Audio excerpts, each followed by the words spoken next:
Hey, online teachers, my name is Susan and welcome back to my channel. If you are new here, thank you so much for stopping by.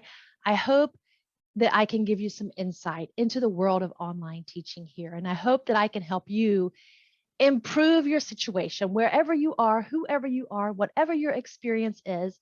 I want this to be a place where you can come and learn and grow and improve with a community of online ESL teachers. So in this video, I'm specifically in this video, I'm specifically talking about how to get more students on Amazing Talker. Amazing Talker is the company that I work for. If you're interested in working there, check the description below for more information about that and my link to apply. If you're working somewhere else, not at Amazing Talker, most of these things will still apply to you. They will still help you get more students. They will still help you get a higher pay rate if you are in the application process for a company that sets your own pay. Okay, so top seven things to help you get more students. Number one is your profile. You want to make sure that your profile is specifically targeted towards the students that you want. Who are your ideal students? You want to highlight the things about you that those students would want from a teacher. What are they going to get from you? What is your experience? If you are a native English speaker, say that, highlight that. If you're a native English speaker, but maybe not from a place that's a highly sought after accent, maybe you don't need to mention where you're from. For example, I'm from North Carolina in the United States, which is known as one of the southern states. And we typically have a long, drawn out way of speaking that is not necessarily going to be one of the highly sought after accents that someone wants when they're learning English. So I might not mention that I'm from North Carolina. I would just say that I am an American. I have a neutral American accent, is probably what I would say, and not really mention where I'm from. However, if I were from New York or from California, then I would highlight that because those are sought after accents. So think about that when you're setting up your profile. How much experience do you have? What are some things that your students say about you that you know will pull in other students to join your class? So highlight those things in your profile. Make sure your profile picture is attractive, but not necessarily like a model type picture, not a headshot. A professional headshot can seem intimidating for regular people. So they might kind of shy away from even exploring your profile if they're intimidated by the picture that they see of you. So try to make it a friendly, relaxed, more casual picture than a professional headshot. Okay, so number one is your profile, making sure you set that up to attract the right students. Number two is your price. If you're teaching for Amazing Talker, you can find the average prices for teachers who are from your country. So if you go to the list of teachers, I will pop it right up here.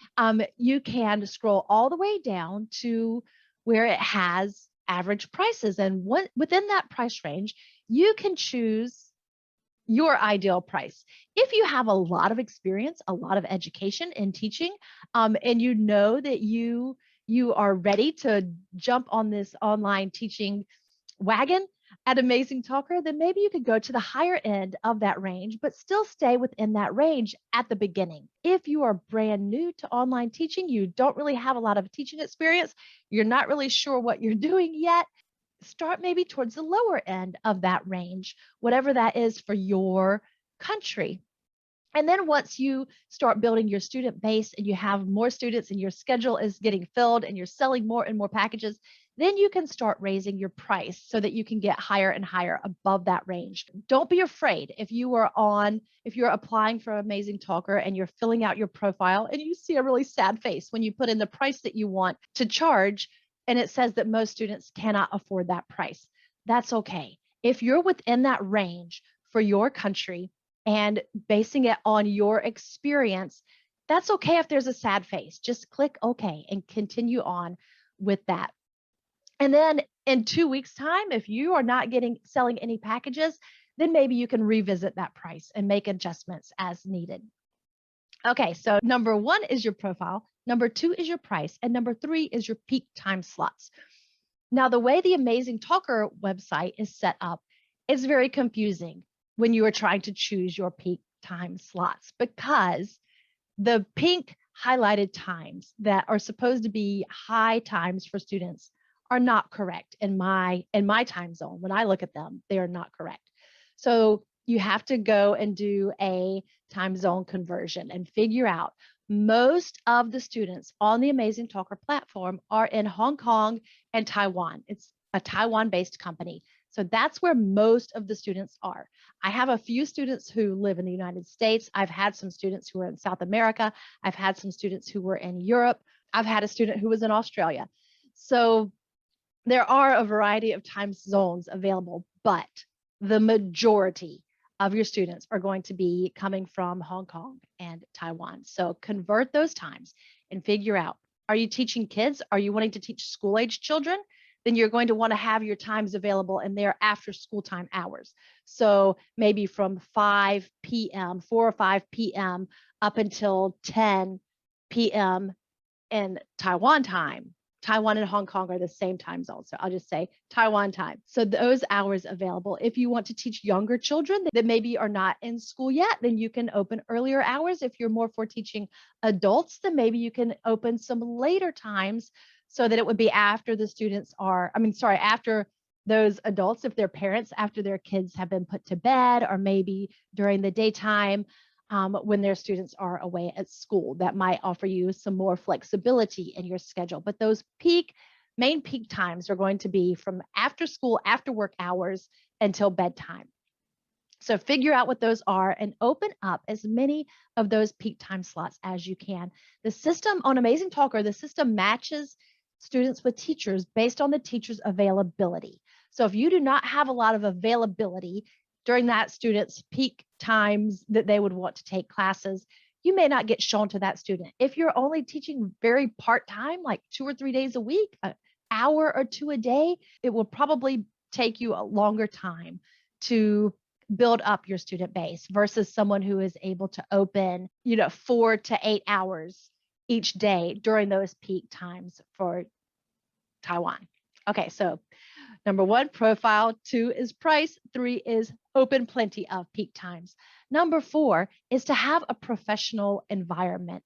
So when you're making your video for your profile, when you're doing profile pictures, when you're teaching trial classes, if you have a background that's pleasing to your student, they're more likely to want to come back to your class. So not only the background behind you, but your lighting, your equipment, your computer, your camera. I use an external webcam because it gives a much clearer, crisper, brighter picture than my built-in camera does on my computer. You don't have to do that. If your built-in computer is great, great. If it's not, maybe consider buying an external webcam. You can spend as little as $20, $25 and get a pretty good webcam. I have a light set up above my camera so that my face is brighter. This background is actually a virtual background that I use with a green screen. But before I had a virtual background, this was my actual background. And I had these things on my wall so that the students had something to see.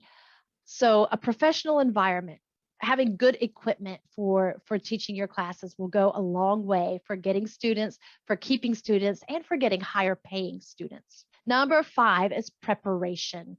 You must be prepared for your classes. You can't come in and just wing it. I don't wing it because I have a great pre-designed curriculum that I use in my lessons. I have a plethora of objects all around me. So I always have something that I can just grab and show my students, some kind of prop. Anything that comes up in class, I've got something here that I can show them that is related to what we're talking about. And if I don't have it here, then I will really quickly pull up Google search and find a Google image of whatever we are talking about and share my screen in the Zoom with my students so that they can see the object we're talking about and have a visual to go along with the vocabulary that they are learning. So Be prepared. Be prepared for your classes. Straight from your first demo lesson, the best way to be prepared is to message your student before the classes to figure out what level they are. Are they able to read English easily? Do they know more than 50 words? Are they able to use full sentences? There are so many questions that you can ask to get a baseline for how to plan your trial class with your student. So if you're teaching kids like I do, I always ask if there are any special shows or cartoons or characters that that student likes so that I can have some kind of images related to that in class for the student to help kind of break the ice and help them relax a little bit more. Preparation, number 5.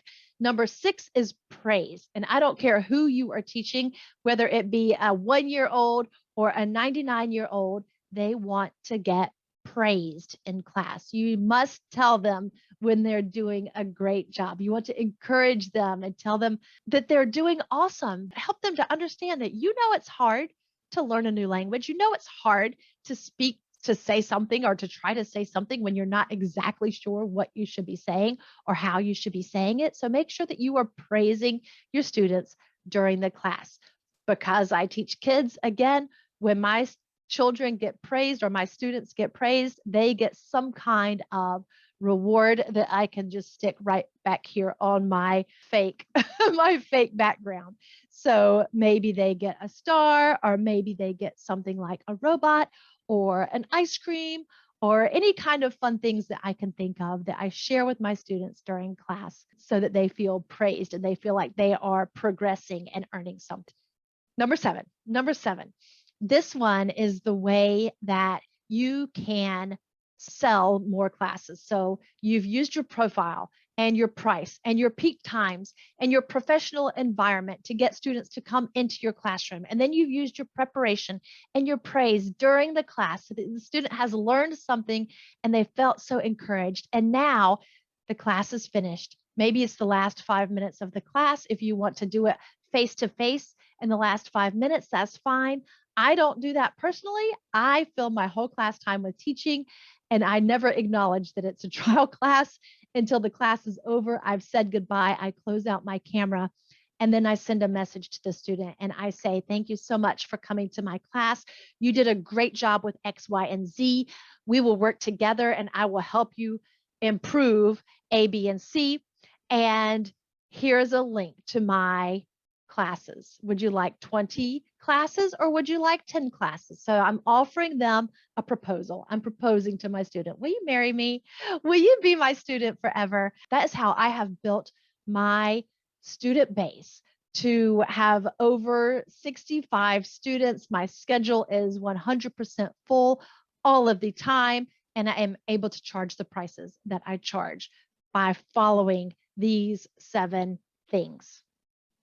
All right. Which one's the hardest for you? Any of these make you think, oh no, I can't really do that? Type it in the comments down below. And then if I can make a video to help you do that better, I would love to do that for you. Thanks for coming, guys. See you next time. Go be amazing. Bye.